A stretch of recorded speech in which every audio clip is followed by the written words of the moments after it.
Bismillahirrahmanirrahim. Elhamdülillahi Rabbil alemin. Vel akibetu lil muttaqin. Ve salatu vesselamu ala seyyidina Muhammedin ve ala alihi ve sahbihi ecmain. Assalamu alaikum ve rahmatullahi ve berekatuh. Суроо жооп сабагыбызды баштадык. Азыр бул жактан суроолор окуйбуз. Эгер силерде суроо пайда болсо берсеңиздер болот буйруса. Биринчи суроо. Ассаламу алейкум. Ва алейкум ассалам рахматуллахи ва баракатух. Суроом. Магазиндерден уурдалып чыккан кымбат кийимдерди арзан баада сатып алганмын. Кандай жол менен келерин билип туруп, буйрутма берип алдырганым, ошол кийим менен намаз окуганымдын өкүмү кандай? Бул маселеде биз тактасак экиге бөлүнөт. Күмөн болушу мүмкүн, уурдалды деген. Анан анык билиши мүмкүн. Эгер күмөн болсо, мусулман жөнүндө жакшы күмөн кылуу ибадат. Жөн эле шектенип бир магазин товар сатса, уурдалган товарлар болушу мүмкүн деп күмөндөнгөн жакшы эмес. Аныгы билбесе. Бирок эгер анык билген болсо, уурдалып келгенин, ошого акчасын берип, ал кийимди ал кийген болсо, анда ортодогу соода жүргөн жок. Анткени уурдалган нерсе мүлк өтпөйт дагы гасип болот, башка бирөөнүн мүлкүн тартып алган болот. Ал кийимин кийип алып туруп намаз окуса, намазынан оба окуду, кутулду болуп эсептелет, мисалы пешим намазын окуса. Бирок ошол кийим менен окугандыгы үчүн макруh болот. Аллахым өзү кечирсин, тооба кылыш керек, негизи күмөндүү нерселерге жолобош керек. Пайгамбар саллаллаху алейхи ва саллям өзүнүн хадисинде айтат: "Да'ма ярибука иля ма ла ярибук." Сени күмөндөнткөн нерсени таштап, күмөндөнбөгөн нерсени кыл дейт Пайгамбар саллаллаху алейхи ва саллям. Кийинки суроо. Ассаламу алейкум. Ва алейкум ассалам рахматуллахи ва баракатух. Мен намазда үзүрлүүмүн. Көп жел чыгат. Ажекелерибиздин видеолорун көрдүм. Анда ар бир намазга даарат аласың дешти. Бирок кийинки намазга чейин дааратың бузулса да намаз окуй берсең болот дешти. Эми суроом. Ошондо бир гана жел аркылуу бузулган даарат жөнүндө айтышканбы, же башка жол менен даарат бузулса деле намаз окуса боло береби? Бул адамдын намазын биз үзүрлүү намаз деп коебуз. Мисалы кээ адамдардын улам ичи көп, жел чыга берет, анан намаздын убактысы башталгандан баштап намаз бүткөнгө чейин эч бир даарат алып намаз окуганга мүмкүнчүлүк болбой турган тездикте жел чыкса, анда үзүрлүү деп эсептелет дагы, намаздын убактысы кирсе даарат алат, анан каалаган намазын окуй берет, анан даараты бузулбайт дегенде жел чыкса бузулбайт. Бирок башка дааратты буза турган нерселер болсо, мисалы уктап калса, же желден башка нерсе чыкса, кан чыкса, анда албетте даарат бузулат. Үзүрдүн өзү эле бузбайт. Үзүрдөн башка нерсе дааратты бузса, даарат бузулат. Влажная салфетка менен истинжа кылса болобу?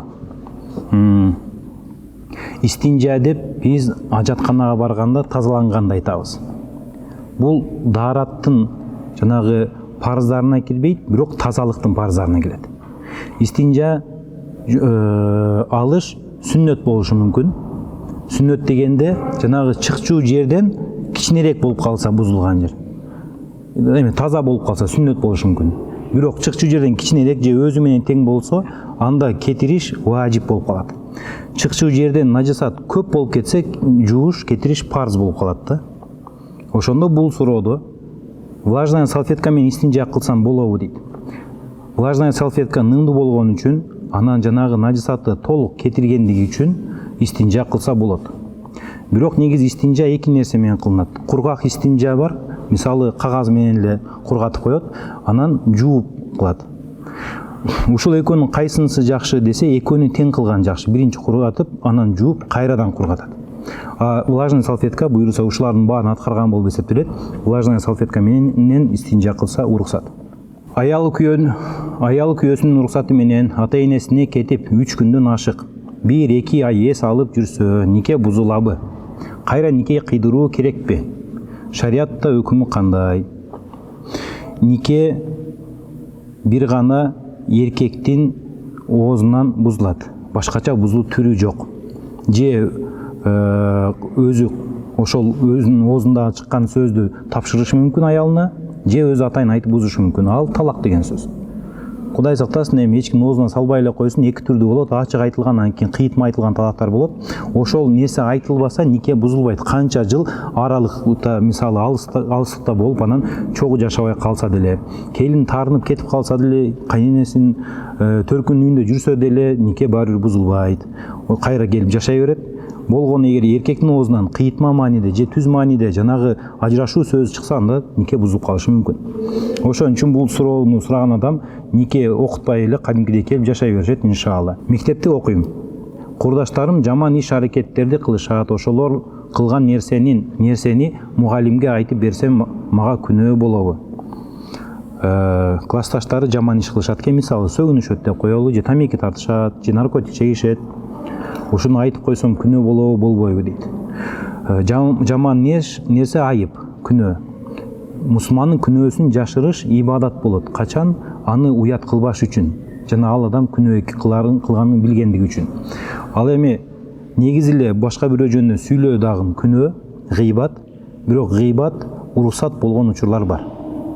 Ал учурлар эгер ошол күнөөнү айтса, жанагы жаман нерседен тыйылып, же башкаларга жамандыгы жетпей калыш ниетинде айтса уруксат.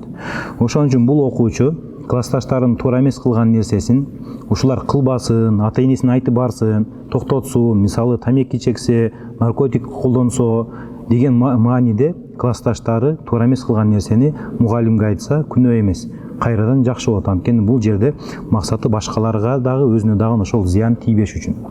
Тауба сүрөсүндө неге бисмилля окулбайт? Кур'ан-ы Каримдеги Бисмиллахир-Рахманир-Рахим Фатиха сүрөсүнүн биринчи аяты эмеспи? Алымдардын алдында талаш. Ханафи мазхабы боюнча Бисмиллахир-Рахманир-Рахим Фатиха сүрөсүнүн биринчи аяты эмес. Малики мазхабына негизи эле Кур'ан эмес. Ал эми Шафии мазхабында биринчи аят. Биз аны аят эмес, биринчи аят эмес дейбиз, бирок Кур'ан дейбиз. Анан ал саналбайт, бирок сүрө башталышын, анан сүрө бүткөнүн билдирген аят болду. Өзүнчө бир белги болду. Ошондо ар бир сүрө башталганда бисмилля менен башталган. Бараат сүрөсүнөн башка. Бараат деген сөз мындай таза болуу, алыс болуу, оолак болуу, же мындай тиешеси жок болуу деген, бош болуу деген маанилерде да. Бараат сүрөсүнүн башында негизи мушриктер менен мусулмандар ортосунда жанагы мурун келишим бар эле. Аманчылык бар эле. Ушул сүрө менен ошол аманчылык бузулган. Ошон үчүн Бисмиллахир-Рахманир-Рахим бул жерде айтылган эмес дейт. Эмнеге дегенде, анткени бараат деген сөздүн өзү жанагы биз келишимди буздук деген маанилде болгон үчүн. Бул биринчи тафсир. Экинчи тафсир имам ан-Насафи мисалы өзүнүн китебинде бараат сүрөсүнөн бисмилля деп башталбаганын себеби бул тауқифи дейт. Тауқифи дегенде Алла ушуну каалады дейт. Анткени Кур'ан-ы Каримдеги ар бир сөз, ар бир аят пайгамбарыбыз саллаллаху алейхи ва салламдын айтуусу менен ордуна коюлган. Пайгамбарыбыз айтчы, могул аяттан кийин бул аятты кой. Бул аят бүттү, эми бул аят башталат. Бул сүрөдөн кийин бул сүрө болот деп айтчы. Пайгамбар саллаллаху алейхи ва саллям бул дүйнөдөн өткөндөн кийин сахабалар Куранды жазганда дагы ошол өздөрү билсе дагы кайсы аяттан кийин кайсы аят келерин, бирок башка жаттаган сахабалардан сурашчы. Бирөө сурап келсе, мисалы айтып келсе, бул аяттан кийин могул аят деп. Ал адамдын карынын сөзүн тастыктаган башка эки күбө дагы керек болчу. Ошентип отуруп, Кур'ан бул тауқифи, Алла Таала тарабынан айтылып иреттелген Кур'ан. Демек, бисмилля деген башталыш шарт эмес экен. Аллах Таала ушул жерде бисмилля деп баштабай койду. Демек, ошону Аллах Таала каалады. Бул жерде логикага салынбайт деп түшүнүшүбүз керек болот, иншалла. Бул жактын суроосу мындай болду. Булар кызмат көрсөтөт экен. Анан кызматты алдын ала смета жазып беришет. Мындай акча алабыз ар бир кызматка депчи. Ошол смета сурап келген тарап эгер кредит ала турган болсо, жазып берсек болобу болбойбу деген суроо болду. Бул маселеде сиз кредитке аралашпайсыз. Анткени сиздин кызматыңыз бааны айтыш, ошол акчаны берсе кылып бериш. Кредитке ким аралашат? Сүткорлукка. Ким эгер ага күбө болсо, ким аны жазса, ким аны берсе, ким аны алса. Иншалла сиздин эмгегиңиз адал эле. Ал кредиттен акча алып сизге төлөй турган болсо дагы, бирок сиздин эмгегиңиз адал болгондуктан смета жазып бергениңиз туура эле иншалла. 2-3 жаштагы кыздарым чоң заара кылганда алардын заара болгон жерин колум менен жуусам нажасат болуп даарат бузулабы? Даарат эмнеден бузулат? Даарат чыкчуу жерден нажасат чыкса бузулат. Же нажасат чыкпачу жерден нажасат чыкса бузулат. Мисалы, колдун мол жерден нажасат чыкпайт негизи. Бирок бир нерсе тилип кетсе, кан чыгып кетсе, укол сайылганда кан чыгып кетсе, нажасат болду, даарат бузулду. Мындан башка нерселер даарат бузбайт. Эми кусса бузат, эси болгондо уйку, булар башка нерсе. Бирок эгер нажасатты жууганда колу нажасат болуп калат. Бирок ал эч нерсе дааратына таасири жок да. Колун таза кылып жууп коет, иншалла намазын окуй берет. Нажасатты кармашы менен даарат бузулбайт. Бисмилла. Азыр боюмда бар. 1 айлык буга чейин 2 балалуу болгонбуз. Мен дайыма дагы балалуу болсок деп көп айтат элем. Бирок жолдошум макул болчу эмес. 6 жылдан бери эми Аллахтын каалоосу менен боюмда болуп калды. Күтүүсүздөн. Эми жолдошум төрөбөйсүң. Алдырып сал же өзүм ичиңе тээп өлтүрүп салам дейт. Астагфирулла. Жок, мен алдырбайм десем, анда кет үйдөн деп жатат.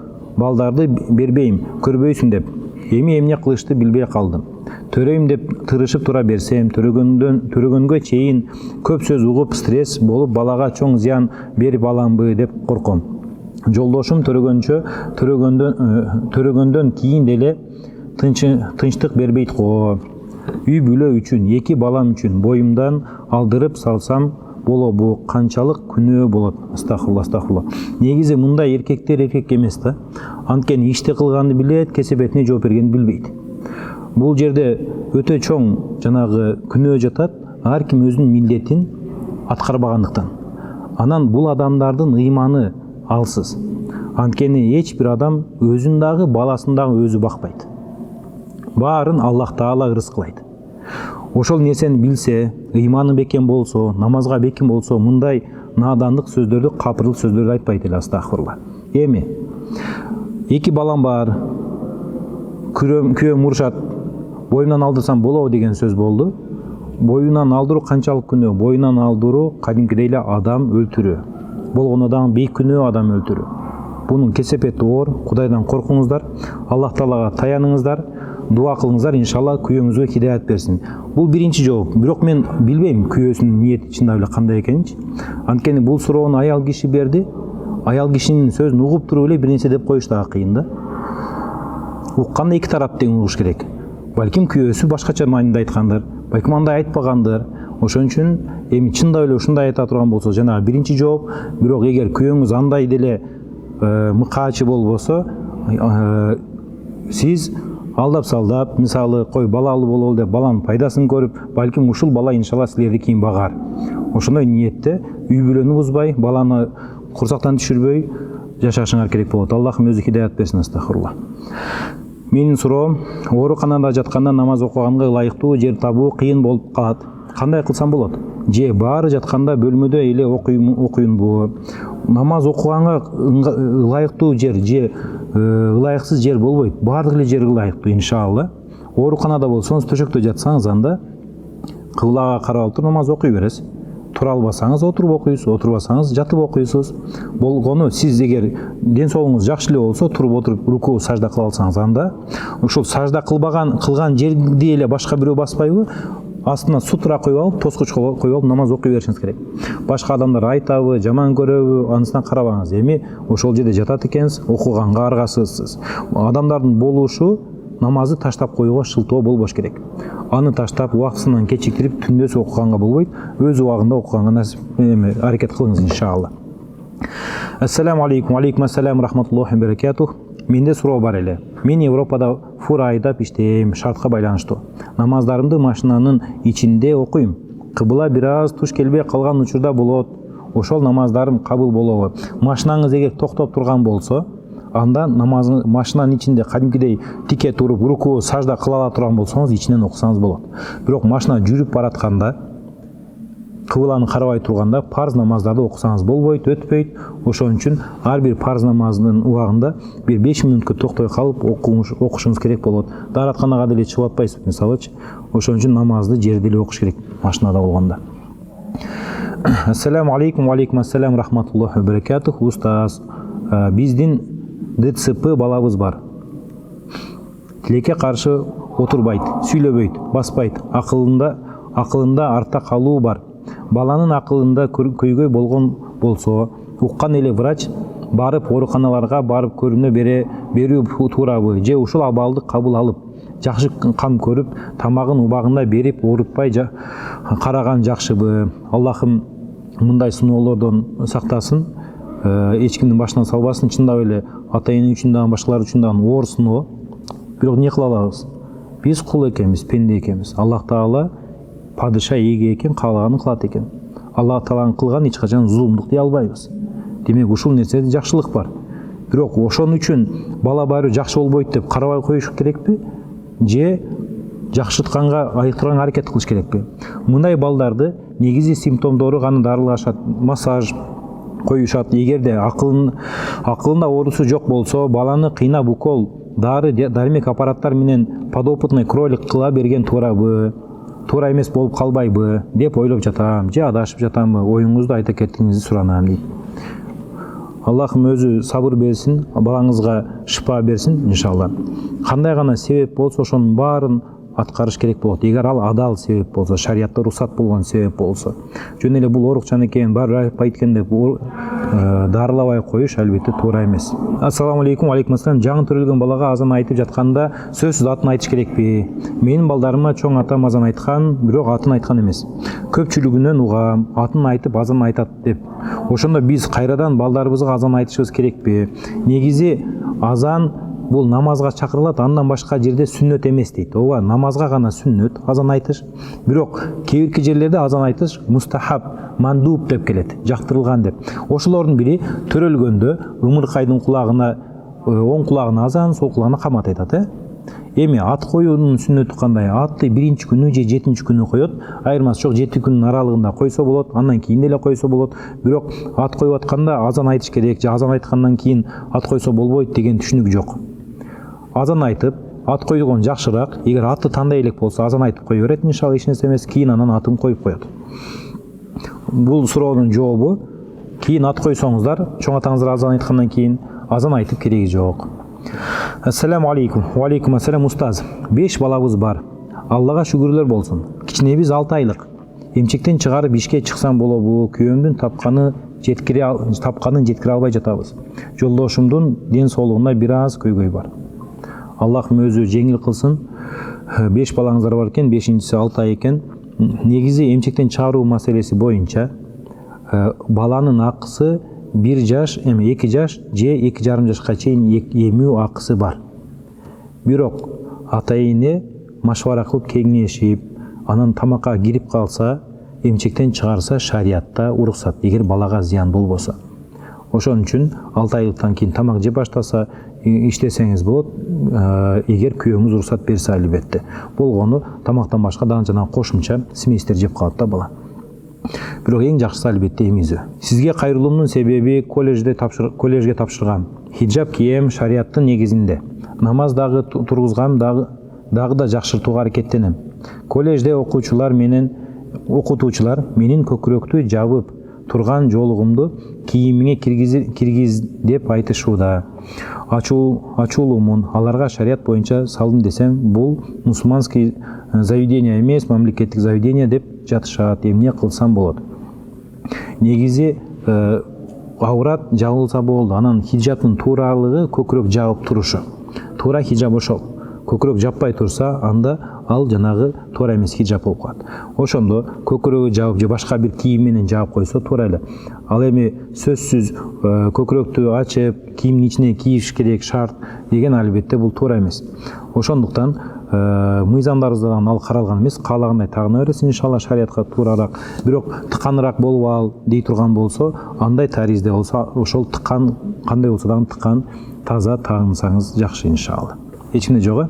Ассаламу алейкум. Ва алейкум ассалам. Жунуп болуп калган маалда гусул албастан туруп, сөзсүз дааратканага барып калган уруктукту заара кылып чыгарыш керекпи? Бул эркекке же аялга болушу мүмкүн. Кээ бирде бел суунун бир азы калып кетиши мүмкүн, ал заара менен чогуу чыгат да. Ошон үчүн Абу Юсуф менен имам Мухаммад рахматуллах алейхимада эгер адам еркек гусул алып алса, андан кийин даратканага барса, кайрадан гусул алыш керек, анткени заранын ичинен дагы чыгат деп айтышат. Абу Ханифа рахматуллах алейхи боюнча ал гусул өтө берет. Ошондой эле мисалы аял кишинин жатынан жанагы бел суу чыкса дагы гусул алгандан кийин агадан ушундай маани. Бирок туурасы, негизи жакшысы даратканага барып заара кылып анан гусул алган жакшыраак, талаштан чыгыш үчүн. Ал эми фатва бизде Абу Ханифага берилет. Эгер бел суу шахват менен мындай күч менен чыкпаса, анда ал гусулду важип кылбайт. Ошон үчүн калдыктары кийин чыкса дагы гусулдан кийин ага чейинки алынган гусул иншалла дурус деп Абу Ханифа рахматуллах алейхи айтат. Таксыр истиброну сурап атат. Истибро деген эркек кишиники болот. Истибро даратканага барганда, заара кылганда заара калып калат 1-2 тамчы. Ошону чыгарыш жолу бар. Кейбиркилер деп мисалы үнүн өзгөртөт, кейбиркилер секирет, кейбиркилер мисалы ичин басат, кейбиркилер бир канча кадам басат, 40 кадамга чейин. Ар кимдин табияты ар түрдүү. Айтор жанагы бир тамчы чыкмайынча дарат албаш керек. Эгер дарат алып бүткөндөн кийин жанагы бир тамчы чыгып кетсе, анда дараты жараксыз. Ошон үчүн бул жакта айтылат, ошол тамчыны чыгарып, кургаткандан кийин, дарат алгандан кийин күмөн боло берет, нымдуу болуп калды деп. Ошондо даратын бузулду, бузулбады деп. Бул жерде сиз истибро кылгандан кийин, истибро кылганыңыз анык. Анан дарат алгандан кийин чыктыбы, чыкпадыбы күмөн. Күмөндүү нерсе анык нерсени бузбайт. Ошондо сиз дайыма анык нерсени карманып туруп күмөнгө этибар бербешиңиз керек. Болбосо васваса оорусу менен ооруп каласыз.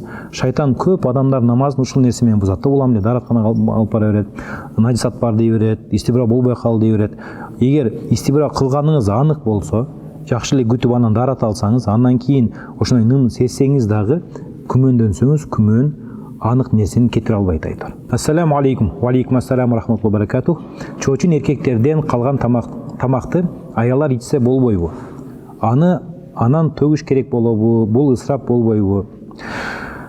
Калдык тамак, кешик арабчада суур дейт. Суур деген бул адам баласынын кешиги башка адам баласынын кешигине адал. Тамак өзү эле адал болсочу. Ошондо жада калса эркек эмес, мусулман эмес адамдагы бир тамакты жесе, андан калган кешик арам болуп калбайт. Кантип эле эркек адам жеген башка бир чоочун аялга арам болуп калсын бул кездечи. Ошон үчүн ыргытып жиберип өзү ысырапчылык болот дагы, жеп кое берсе эч нерсе болбойт иншалла. Мен каза намаздарды окуу үчүн ниет кылып жүрөм. Бирок жылдык казалардын арасында окуган күндөрүм дагы болгон. Эсте жок. Ошондо кантип окуса болот? Ниет кылганда 2013 жылдын 1-январында окулбай калган 2 рекет багымдат намазымды каза кылууга ниет кылдым деп десем болобу? Жок, мынтип кыйналыштын кереги жок. Адамдар баардык даталарды 5 маал намаз тим болуп жаттап кала албайт. Каза намазы мындай кылып ниет кылат да. Аллахым ниет кылдым, акыркы каза болгон багымдат намазын парзын окумакка дейсиз. Же биринчи каза болгон багымдат намазын парзын окумакка дейсиз. Ошондой кылып окуп кете бересиз, иншалла канча жыл калтырган болсоңуз ошончо жыл окусаңыз иншалла кутуласыз. Ассаламу алейкум. Ва алейкум ассалам. Төрөгөнүмдөн бери жолдошумдун машинасына чыга элек болчумун. Бүгүн экөөбүз чогуу жолго чыктык машина менен. Машинага чыккандан тарта көңүлүм айланып, эснеп, башым ооруп, өлө жаман болдум. Машинага дем салдырыш керекпи деп ойлоп калдым. Же өзүмдү окутуп алышым керекпи? Алдын ала рахмат. Ушул сыйкыр, дем салуу маселеси боюнча адам бир нерсе болсо ооруса эле сыйкыр кирди же жин кирди дей берген туура эмес.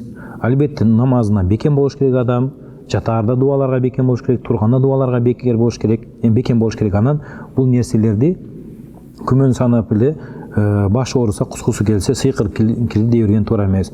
Ооба, өзүңүзгө дем салдырып койсоңуз жакшы, бирок жин кирди же сыйкырлады дегендин аламаты эмес, Кудай сактасын. Чоң апам намаз окуйт, бирок цистит болуп заарасын кармай албай калып жатат. Анан кайра дарат ала берип, намаздары калып жатат. Бир жолу барбы же таямым алып турса болобу? Цистит болуп окуса адам, зарасын кармай алып улам эле чыгара берген оору бул жанагындай намаздын убактысы башталгандан баштап бүткөнгө чейин эгер дарат алып намаз окуганга убакыт жок болсо, дарат алганда эле даратыңыз бузулуп калат же намаз окуп атсаңыз эле кайра бузулуп калат. Анда башында дарат аласыз, кийин канча тиштейт болсо деле калаган намазды окуй бересиз иншалла. Үзүрүлүүлөрдүн дараты деп аталат бул нерсе. Ассаламу алейкум. Алейкум ассалам. Гусул жөнүндө маалымат берип коюңузчу. Сураныч. Дарат алгандан кийин денени канча жолу чайкаш керек? Бир жолу болобу же 3 жолу сөзсүз чайкаш керекпи? Сураныч жооп берип коюңузчу. Өтүнөм, Аллах разы болсун дейт. Аллахым баарыбызга пайдалуу илим берсин. Негизи гусулдун 12 сүннөтү бар да. 12 нерсе гусулда сүннөт. Албетте парзын билебиз. Парз деген ооз мурунду чайкоо, денени бүт жууш, ошол бир жолу жууш бул парз. Демек, сөзсүз деген суроо бул жерде эгер парз ниетинде айтылып атса, бир жолу толук суу жетсе, анда парзды аткарган болот. Бирок биринчиси бисмилля деп башташ, экинчиси ниет кылыш, үчүнчүсү колду жууш чыканакка чейин, төртүнчүсү нажисатты кетириш, бешинчиси ауратты жууш, алтынчысы даратты алыш толук, жетинчиси эгер суу турган акпай топтолуп тура турган жерде болсо, анда бутту жуубай кийин жууш, анан сегизинчиси денени 3 жолдан жууш. Ошол сүннөттөр. 3 жолдан жууганда жанагындай биринчи башына куят, анан оң ийине, сол ийине ушинтип 3 жолдан куюп чыгат. Булар дагы сүннөттөр болот. Кийин анан мындай жышыш, анан биринин артынан экинчисин жууш дененин. Ушул 12 сүннөтү болду дагы.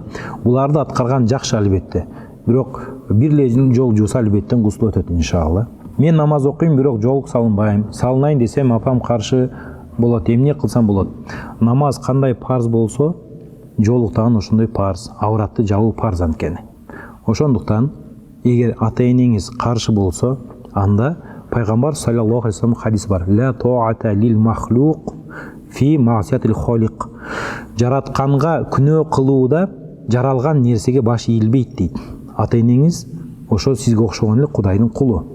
Сиз өзүңүздүн эгеңизди угасызбы, Кудайыңызды же ата-энеңизди угасызбы? Бул маселеде пайгамбар саллаллаху алейхи вассалам айткандай, иннама таату фил ма'руф.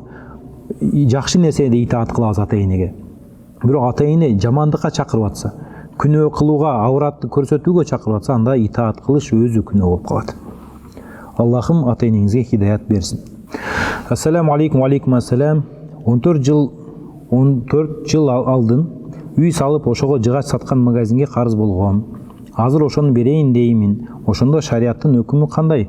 Ошондогу жазылган сомду беремби же кошумча беремби?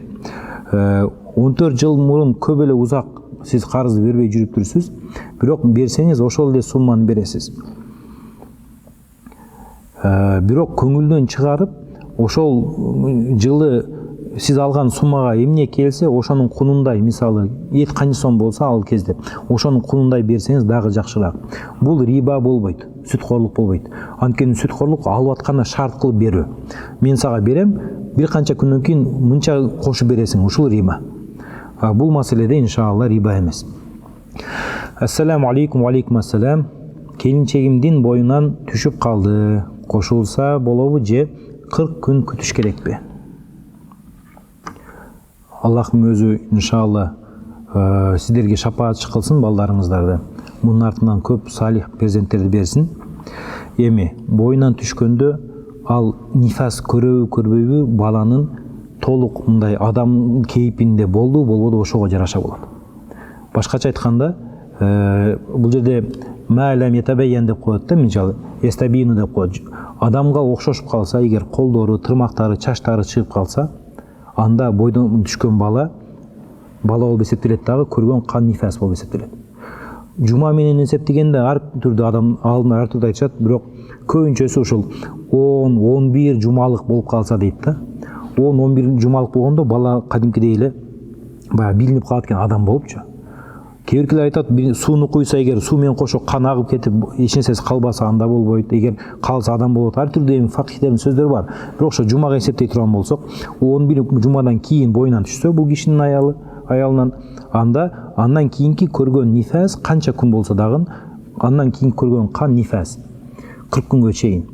Бул учурда кошулганга болбойт албетте. Бирок ага чейин түшсө, мисалы 1-2 жумадан кийин түшүп калса, анда нифас эмес, кошулса уруксат. Эмдөө негизи бул медицинага тиешелүү болот дагы, шарият ошол медиктердин өкүмүн берет.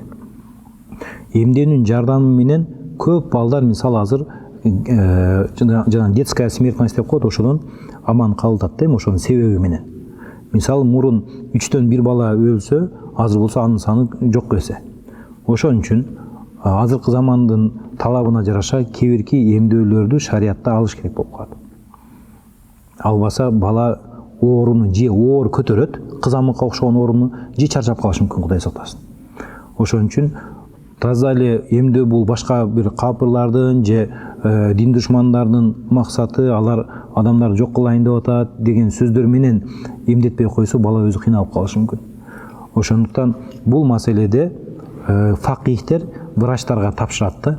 Эгер врачтар ушуну алыш керек, эмдеш керек, бул зарыл десе, анда эмдеш керек. Эгер эмдебей койсо, анда өзү күнөөкөр болуп калат. Себептердин бири ошол себепти карманыш керек болот. Товарды алып сатууда үстүнө кошуп сатуу чектелгенби?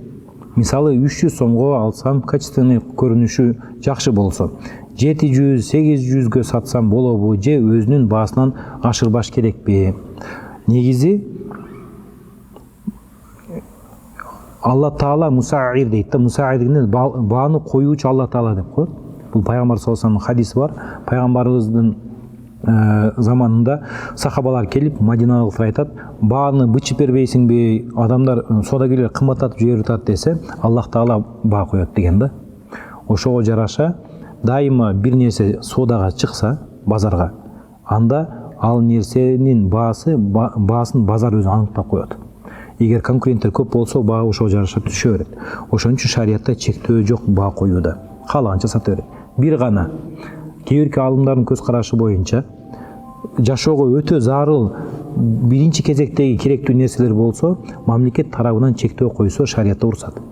Ал кайсы? Мисалы тамак аш, азыркы күндө бензин, газ, ушул сыяктуу нерселерди мынчадан ашырбайсың деп коюп койсо, анда ошону карманыш керек болот. Андан ашыкча кылып сатса арам болуп калат. Ассаламу алейкум. Ва алейкум ассалам. Устаз, сизге суроом бар эле. Мен жакында операция болдум, женский жактан намазымды сурайын дедим эле. 10 күн үзүр кылып, анан окуп баштаймынбы? Бир аз кан келип атат.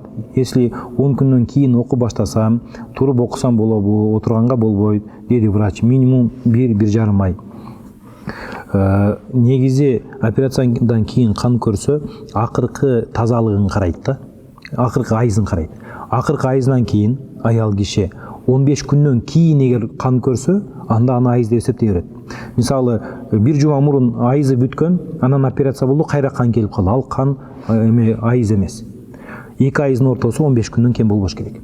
Эми ошондой кем болбоду, кан көрдү, ооба кан көргөндөн кийин 10 күн толук көрөт дагы, 10 күн толгондон кийин 11-чи күн болуп ашып кетсе, демек жанагы кан, кошулган кан айыз эмес, истихада деп эсептелет дагы.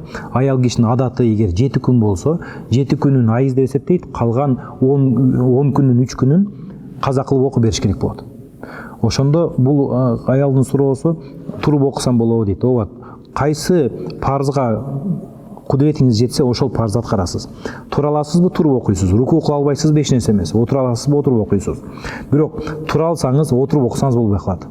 Ассаламу алейкум. Ва алейкум ассалам. Дарат алып, маасы кийип, жүрүп бир жакка чыгарда чечип салып алса, жеткенде кайра кийип алса, дарат бузулабы дейт. Же кайра бутту жууш керекпи? Кызык экен.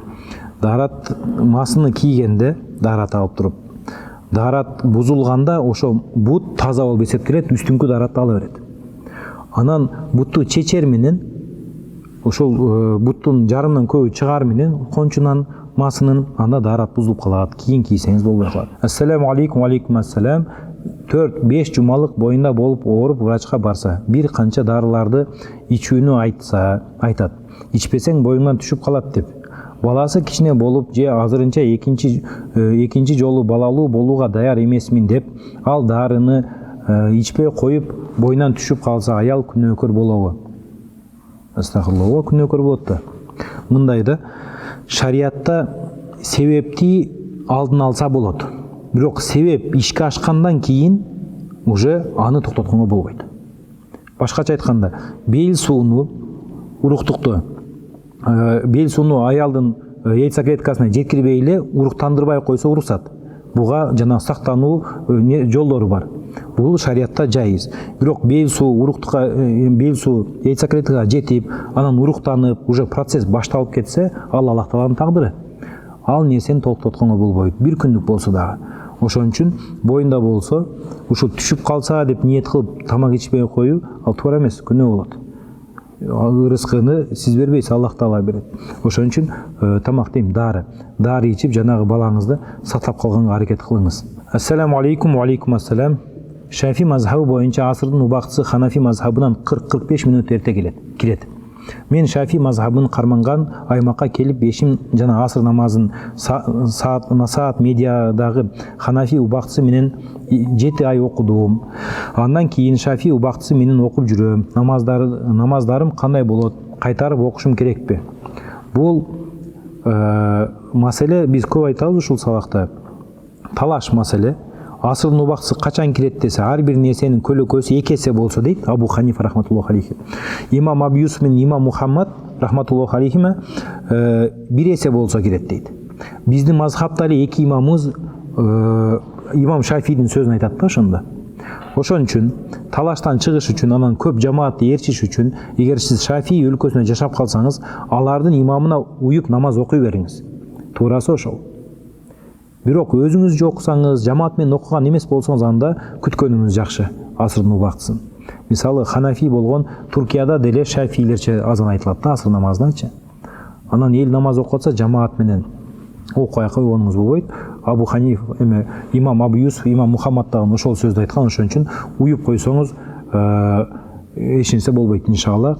Ал уюп окуган намаздарыңызды кийин кайтарып кереги жок.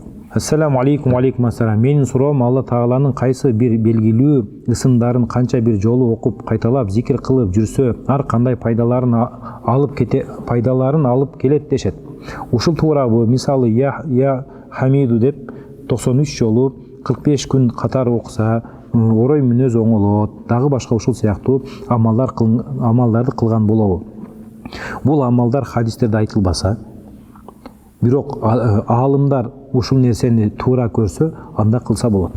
Анткени бул тажрибадан улам болот. Мисалы, ас-салавату нария деп коет го, 4444 жолу салават айтышчы.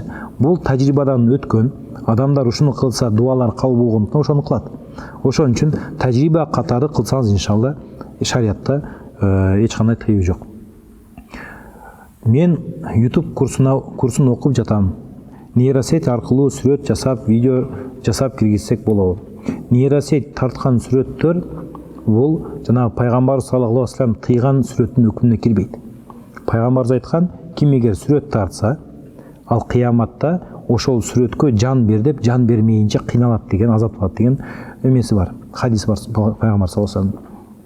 Ошондо сүрөт өзү 2-ге бөлүнөт. Көлөкө түшкөн сүрөт, көлөкөсү жок сүрөт деп. Көлөкөсү түшкөн сүрөт деген бул жанагы кадимкидей эле статуялар, айкелдер. Ошону адам жасаса болбойт шариатта. Ошондой эле кол менен жандуу нерселерди тартса болбойт. Бирок нейросеть же жанагы фотоаппараттын сүрөттөрү бул өкүмгө кирбейт. Уруксат шариатта. Ассаламу алейкум, алейкум ассалам. 2 баш кийим кийсе эмне болот? Биз кичинекей кезде ата-энем 2 баш кийимди кийбейт деп айтып коюшат эле. Эч нерсе болбойт, уруксат иншалла. Суук болсо 2 кабат кылып кийип ала бериңиз баш кийимди. Саламатсызбы? Жашым 32 жашта.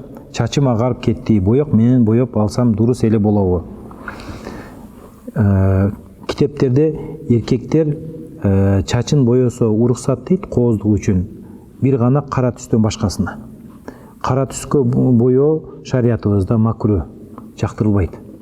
Эгер согуш болсо, жихадка чыккан жанагы аскерлерге уруксат берилет. Карага боёнушчу, жаш көрүнүш үчүн. Бирок андан башка учурда макру болуп эсептелет. Ооба, кээ уруксат берген алымдар бар, бирок туурасы Ханафи мазхабында кара түскө боёш макру.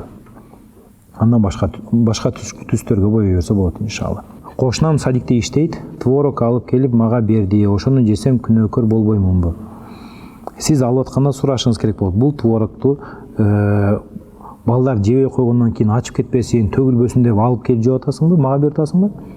Же балдарга бербей туруп алып келип берип атасыңбы депчи? Эгер балдарга бербей туруп алып келип берип атса, бул жерде уурулук болуп калат. Жегениңиз арам. эгер балдар жебей эртеңки күнгө чейин ачып кете турган болсо, анан кой жеп коелу деп убал болот деп алып келип берип атсам да жесе албайт, уруксат болот да. Ассаламу алейкум, алейкум ассалам рахматуллахи баракатух. Мен чет өлкөгө кандай чыксам болот? Энем азыр кичине махрамсыз чыкса болбойт деп уккам. Чет өлкөгө аял киши, чет өлкөгө эмес, негизи 120 километрден ары аял киши муктажсыз жөн эле эс алууга кажетсиз чыкса болбойт. Өзү муктаж болсо, бир иш бүтүрөйүн же жашоо өтө оор болуп, жашаш керек болуп чыгып иштесе, анда шариятта уруксат. Бирок жөн эле эс алып келгенге башка нерсе чыкса, эркексиз, эркектин коштоосуз шариятта күнөө болуп эсептелет.